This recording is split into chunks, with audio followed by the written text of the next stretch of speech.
Hello and welcome back to A Shark's Perspective. So you're trying to change someone's mind. It might be your boss, your company, a client, or a consumer.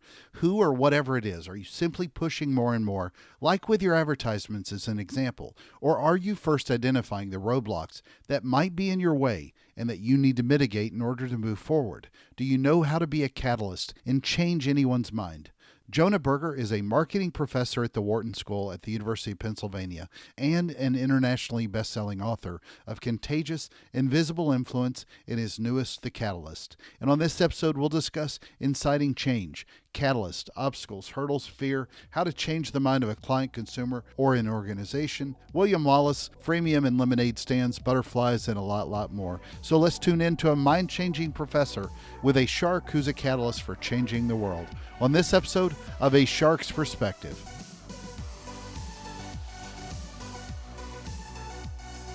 Dr. Berger, thank you so much for joining us today on A Shark's Perspective. Tell us, if you will, a little bit about your background story and your career to date. Sure. So in my day job, I'm a marketing professor at the Wharton School at the University of Pennsylvania.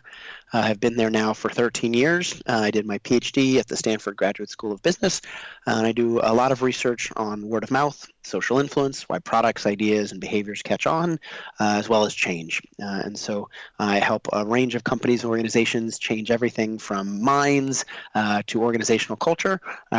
And I'm excited about sort of research and science as well as practice in that area. So obviously I'm a big fan of the books Contagious and Invisible Influence, and I'm just as excited about The Catalyst. But just a couple of quick questions about Contagious and Invisible Influence. I mean, these were both New York Times bestsellers. This amazing work that you've done. But when you look back on the two books in particular, what did you see as sort of the biggest standout now that you look back on them? Because I know in Contagious, you really talk about what makes things popular. And then in Invisible Influence, it helps ideas and things become more persuasive. You know, when you look back on the two of them, what is sort of the standout for both topics with you? Yeah, I think I got very lucky with Contagious. It came out at a very opportune time. Everyone was becoming more and more interested in social media. Everyone realized that traditional sort of paid as well as owned media was less effective than it used to be. And lots of companies and organizations were trying to figure out, well, how do we get our products and ideas and services to catch on? And so I think I got quite fortunate in that sense. And then that book came out at a time when people were very interested in that topic.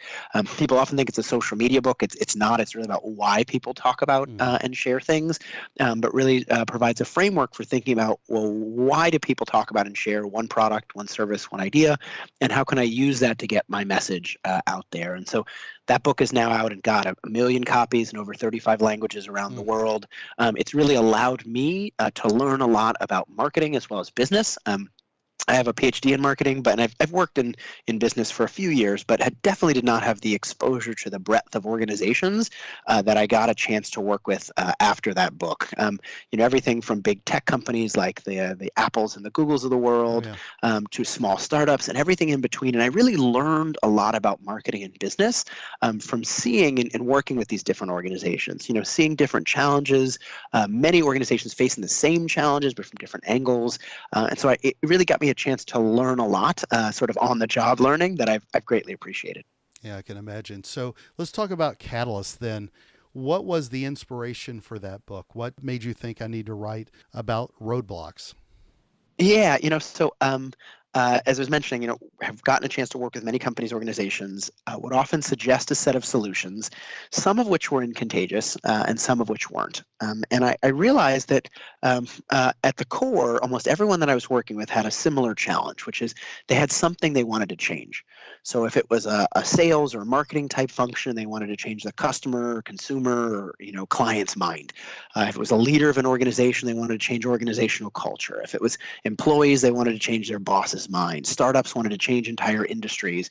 And so again and again, people had something they wanted to change, but change was always very hard. Right? People would push and they'd prod and they cajole and they'd try to persuade and it often wouldn't work. And so what I wondered is, well, could there be a better way? Essentially, could we be doing it wrong?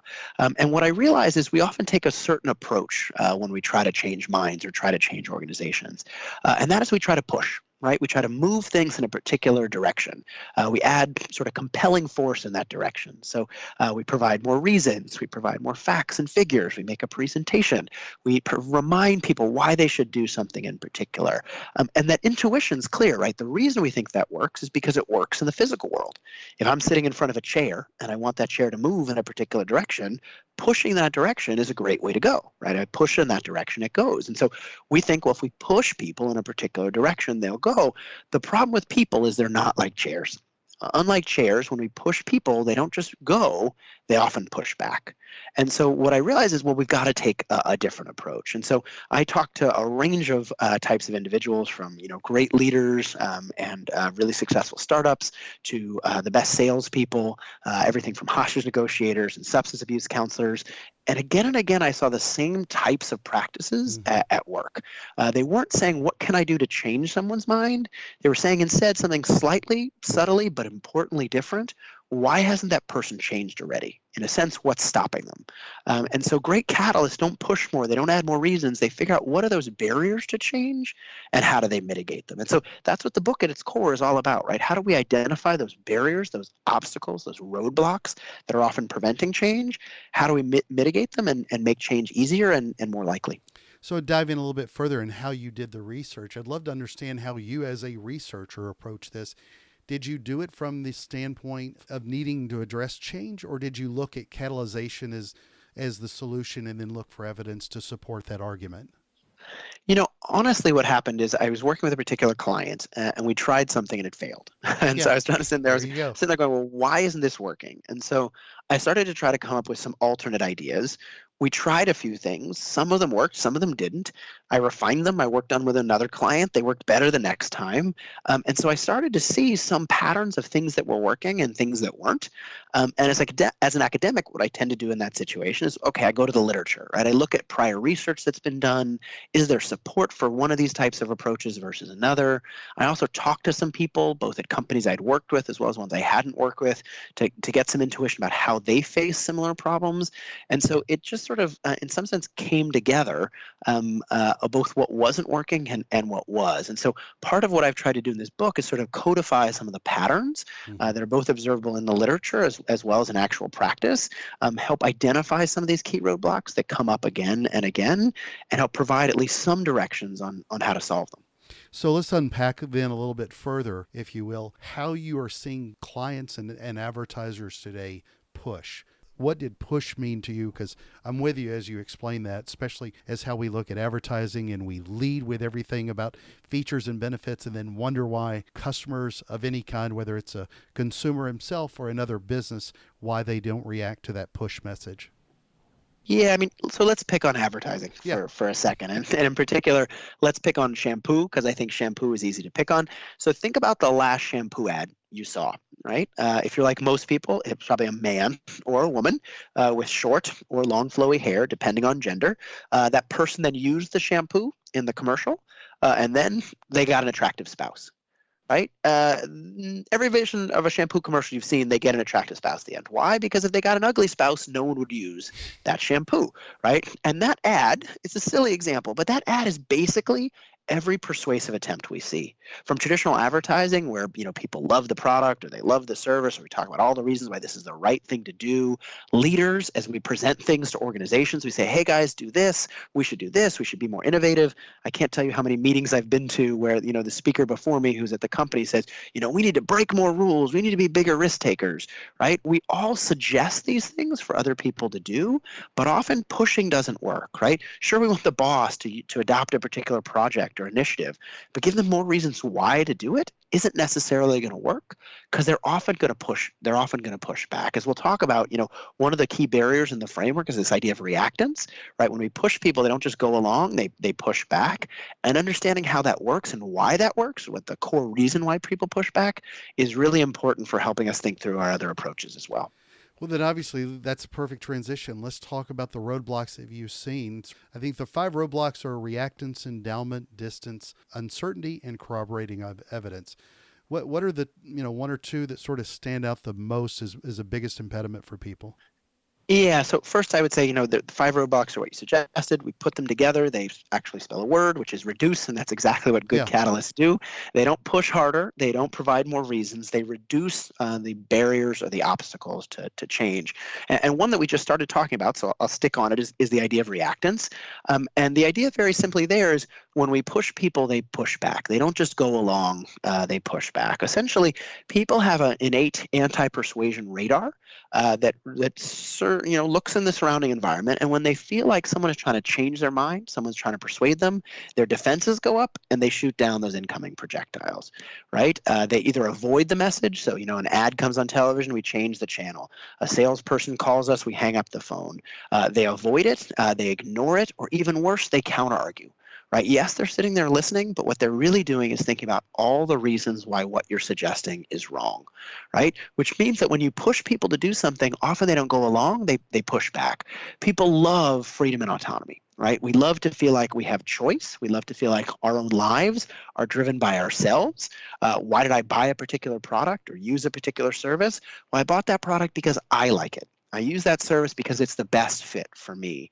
But the problem is that when we suggest someone to do something, even if it's something they already want to do, it impinges on their ability to see that choice as driven by themselves. Right? Let's say we're the boss and we say in a meeting, "Hey, everybody, we need to be more innovative." Well, it's probably the case that some people in the room wanted to be more innovative. They wanted to speak up more in meetings. They wanted to be more risk-taking.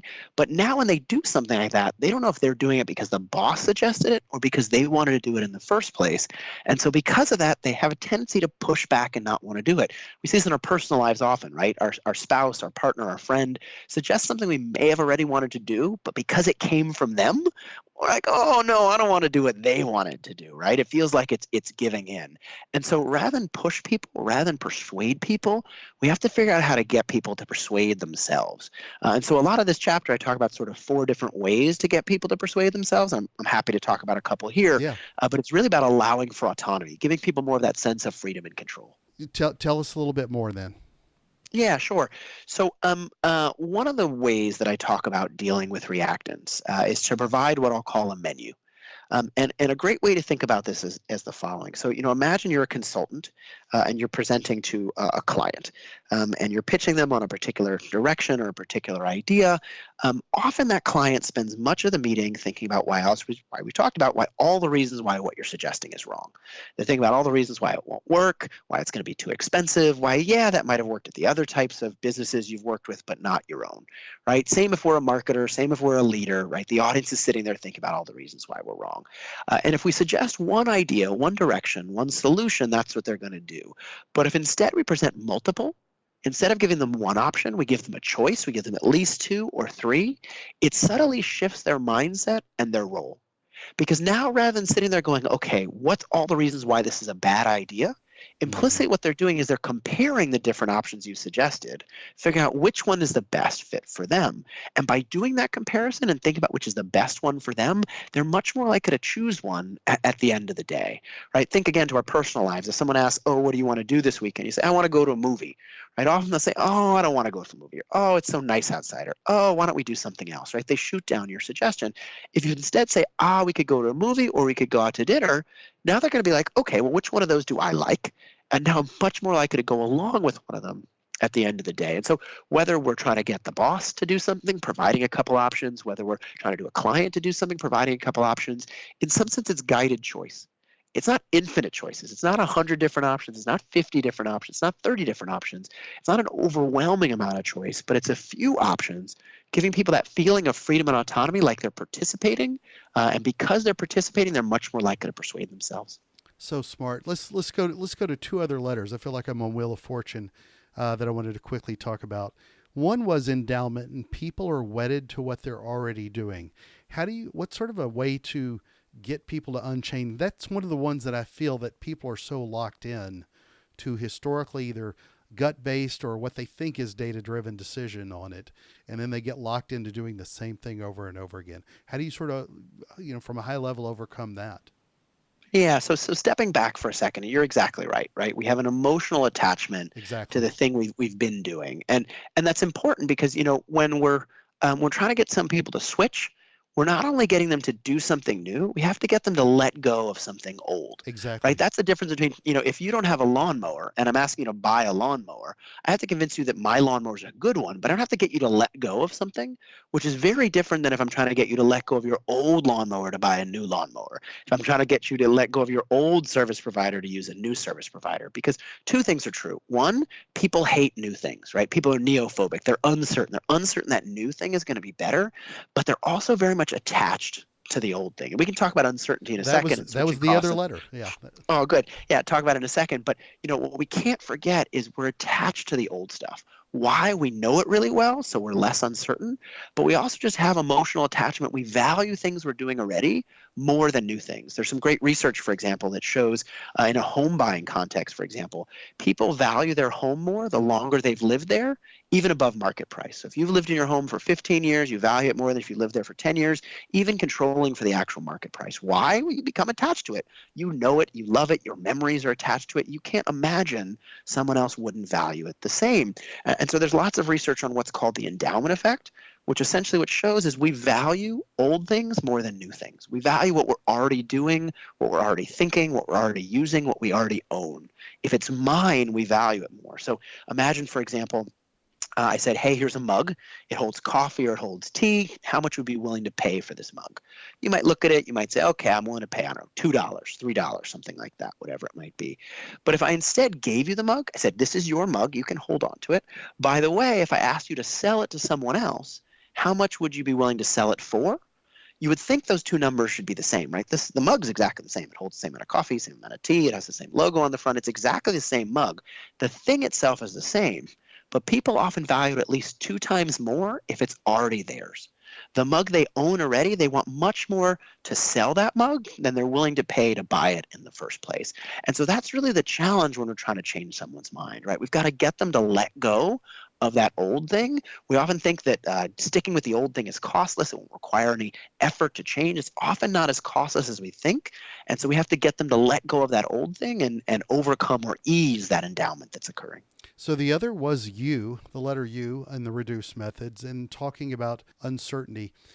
When people deal with fear, and I can't tell you the number of times I've dealt with people who were either risk averse or scared of change. When you approach somebody like that, it's different. It's kind of like we were talking about with gut reaction versus data driven, or having that emotional versus a clinical way of looking at it. When there's fear, it's always emotional for the most part. I say for the most part, I'm trying to think when it wouldn't be fear or when it wouldn't be Yeah. emotional, but it's always an emotional reaction. And that takes a different approach, I'm certain that you've uncovered as well, to how to incite change. Yeah, so I like that you use that word fear. And so think about a particular situation. Imagine you're running late for a meeting and you don't know whether you're going to make the meeting or not. So your plane is delayed. You're not sure you're going to land in time. You're stuck in traffic. You're not sure you're going to make it. Mm-hmm. That feeling is really bad, right? We're worried we're not going to make the meeting. We're scared. We're anxious about not making the meeting. What's interesting is the worst thing that could happen in that situation is what? Well, the worst thing is that we don't make the meeting, right? And so you would think that once we get to the point where we know we're not going to make the meeting, in a sense, that's the worst point, right? Because now, oh my goodness, now we know we're not going to make the meeting. That's the moment that's terrible. But often when we figure out that we're not going to make that meeting, the plane is so delayed, the traffic is so bad, something interesting happens, right? We actually feel better after that point than we felt before. Because when you talk about fear, what fear really is at its core is fear is uncertainty. We don't know, right? It's not that people dislike the bad thing. They certainly do, right? They dislike the bad thing. But what's even worse is not knowing if that bad thing is going to happen. And so in some sense, uncertainty is the worst part of fear. Right? If we were certain about it, we still wouldn't like it, but we wouldn't feel uncertain. So that's a big challenge, right? Anytime there's change, there's what's called switching costs. So if I ask you to buy a new product, there's a monetary cost, right? You have to shell out some money to buy a new phone or buy a new car. But there's also often time and energy costs. It takes some time to figure out what new router to buy. It takes time to install new software. It takes effort to make sure it works with your existing systems. All of those are costs, but not only are there costs, in the first place that would be bad, people don't like costs, but think about when the costs are and when the benefits are, right? The costs of change are often upfront. Before I get to use this new phone, I have to pay for it. Before I get to see if the software is any good, I have to spend the time to install it. And so costs are upfront and benefits are often downstream. They're later, but costs are often very certain. They're going to cost at least this much, and benefits are often uncertain. Sure, this new system might be better. Certain this new way of doing business might be better. Certain the boss approaches might be better to what we've been doing, but it also might not. And so I'm going to be very reticent to give up a sure thing that I know already for some potential uncertain benefit later. And that's what I call the cost benefit timing gap, right? And so that's really what that chapter is all about. How do we mitigate that gap, make people feel more certain, have them experience the offering, and so make them more willing to change? Well, one thing I have found in working in corporate America for a lot of years is there are not a lot of William Wallaces out there who are braveheartish enough to jump into the uncertain, into the unknown. And it is just, customers react differently though. They're not waiting on them to overcome fear. And I think that's something that I've learned from a lot of people watching them learn the wrong way. So I'm kind of curious, is there anything that you uncovered in your research that went against maybe your initial thoughts going into it? Was there anything that was maybe a pleasant surprise out of it that you saw that wasn't part of this process? Yeah, I mean, so sticking on uncertainty for a second. Sure. So there was a particular approach that often works, but people tend to think it's very narrow. So some of your listeners may have heard of the idea of freemium, Yeah. right? So if you think about Dropbox, for example, right? Yeah. So Perfect. Dropbox built $1 billion business on giving away things for free. You might say, well, that's crazy. How can you make money giving away things for free? Everyone from a 10-year-old with a lemonade stand knows to make money, you got to charge people for something. But what they did is they gave a trial version, essentially a free version of their platform away for free. You could store up to 2 gigabytes of things on the site for free. You want more than that, you have to pay. Now, what that did is that resolved in some sense people's uncertainty. Because sure, Dropbox might say Dropbox is great. Of course, Dropbox would say that. Dropbox wouldn't say it's terrible, just like the ad we talked about before. Of course, an ad is going to say a product or service is great. But no one's better at convincing you than yourself. And so what Dropbox did is say, hey, don't trust us. You might be worried about our safety. You might be not trusting us. Come on, check it out. If you like it, you stored all your files there, you're going to be willing to pay more money for it. You're going to be willing to upgrade to that premium version. And so in the book, I talk about a bunch about freemium, how to implement freemium, how do we make sure we pick the right thing to give away for free and not to give away too much of it, but also not to give away too little. That's the key when we think about freemium, right? If we give away too much, people never pay for the paid version. If we give away too little, they won't have the experience. But many people said when we talked about freemium, oh, that's so great, but I can't use it. Sure, if I was Dropbox and my my marginal cost was zero, sure if I'm the New York Times, sure if I'm Skype, sure if I'm LinkedIn, all these sort of software as a service models or things where there's already a platform and the fixed costs are what they are. And so it doesn't really cost, to the New York Times, they give away an article for free. It doesn't cost them more money. The article was already written. And so every person that sees it for free is basically costless to them. And so you might think, okay, works really well for certain types of businesses, online businesses where it's easy to give things away for free. But what if I'm a doctor? How do I use freemium? What if I'm a healthcare system? How do I use freemium? What if I'm a fleet management company that I manage trucks for Amazon and other businesses? How can I give away something for free? But at its core, freemium is actually part of a broader principle. It's not about a free and a premium version. It's about lowering that upfront barrier to trial. We talked about switching costs. It's about figuring out, well, what are those switching costs and how to mitigate them, whether it's time, money, or effort, whatever it might be. Think about test drives for a car, for example. They're not freemium, right? There's no free version and there's no premium version. It's not like you get a free version of the car and then you pay money and get the premium version of the car. A test drive, you just sit in the car, but what it does is it lowers the upfront cost. Imagine if someone said, hey, you have to pay $30,000 to buy this new car, and only after you've paid us the money will we let you see if it's any good. Right? Most of us that are trying to sell people services or even sell people products, that's what we're asking people to do. We're saying, hey, trust me that this is good. Pay the money up front, and only then will we let you see if you like it. Test drives lower that barrier. Right? It doesn't make it any less expensive to buy the car, but it makes it cheaper to experience the offering. And so at the core, that's what lowering the barrier to uncertainty really is. It's how do we make it cheaper for people to experience the value behind something? And once they've experienced that value, be more likely to use it. So I'm curious now, as an author, I've interviewed a lot of authors who go through sort of a cathartic experience, as they really deep dive into the research. Did you find this applied to you as well? What did you sort of identify what your personal biggest roadblocks were to change as well? And are they sort of along the lines of what you found in your research? In some sense, you can learn a lot about people with by what they do and what they focus on. Yeah, I have the status quo bias more than anyone. I am attached to old things. sure. I am scared of new things. I buy the same pants. If I can buy that same pair of pants, I buy them again. But once the new thing gets in the house and I've tried it on for a while, I love it. I'm susceptible just like everyone else is. And so I think it's less about sort of individual differences. Are you susceptible or not? It's about going, wow, we're all susceptible to these biases. We all overvalue things. We're all scared of new things. Some of us more than others. Some of us more in certain domains than others. How can we be better salespeople and marketers and managers and leaders by understanding those barriers? How can we change minds and organizations by understanding why people are reticent to change and removing them? Well, Jonah, I ask this of all my guests. None of them are as fanatical about swimming with sharks as I am, but I must ask you, what is your favorite kind of shark and why? I'm going to go with a hammerhead shark because I think they're pretty amazing. There you go. Hell of a change agent. So, Jonah, Yep. it's that special time in the show. Are you ready for the 5 most interesting and important questions that you're going to be asked today? I'm ready. Shoot. All right, here we go. Number 1, being a highly respected marketer and marketing professor or being a highly respected author? Oh, wow. I mean, you've That's nailed them tough. both. So, I think I love doing research, and at the end of the day, that's what I'm better at. I'm a better researcher than I am an author. But what I think is unfortunate is sometimes if research no one reads it, it doesn't matter. And so I think one reason I've written this book and my other books is to really try to help share the wonderful research that academics have done with a larger audience. There's some really powerful tools out there that we've uncovered, but if no one ever reads them, it's not very valuable and it doesn't help other people change. And so my goal here is really to help people change whatever those things are in their life that have been hard for them to get around.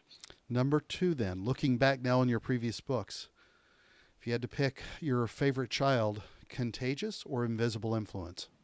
Oh, that's easy. So I love Invisible Influence. I think it's a better written book in some ways. I've hopefully learned something a little bit in the process, but Contagious is still my darling so far. It was my first one and still my darling. Good choice. Number 3, Stanford University or the Wharton School of Business at the University of Penn? These are tough choices you're Very asking tough. me to make.